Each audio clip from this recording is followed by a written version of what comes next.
CVT transmission basic operation. The CVT or continuously variable transmission is the newest, totally redesigned automatic transmission to see the day. Yes, this is a completely new type of automotive transmission. In this series, we will cover its basic and advanced operation, as well as lots of issues dealing with CVT reliability.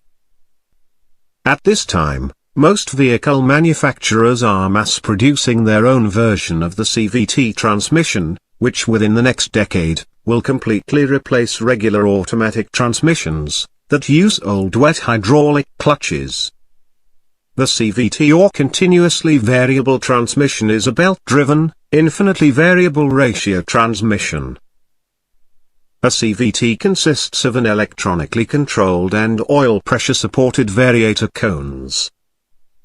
The variator cones consists of a set of pulleys, primary or driver and secondary, or driven, and a high-strength alloy steel push belt.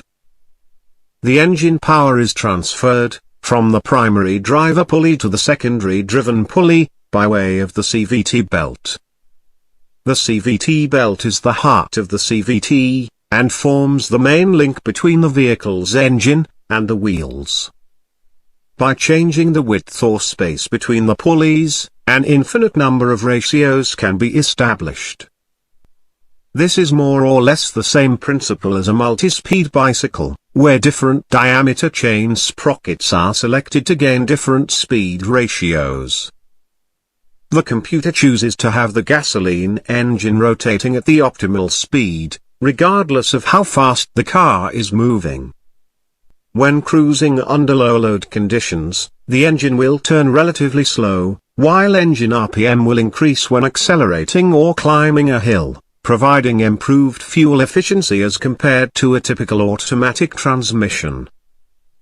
Because of the smooth transition in gear ratios provided by the CVT, it also gets constant, stepless acceleration, from full stop all the way up to cruising speed, compared to the shift feeling provided by a normal automatic. The CVT transmission provides less power loss than a typical automatic transmission, resulting in better efficiency and acceleration. The CVT belt consists of two ring packages of 6 or 12 rings each, and approximately 400 to 800 elements of 1 inch, 2.5 inch width. It has been this component which has prevented the technological development of the CVT in the past, which was made of rubber exhibiting poor quality.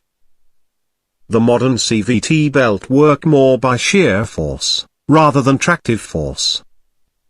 The key factors here are the CVT belt link surface, and both the driver and driven pulley cone surfaces.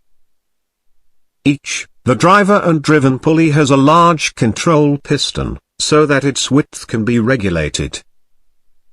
As you can see, the CVT belt rides on the slope of the pulley cones, which is where power transfer happens on the CVT.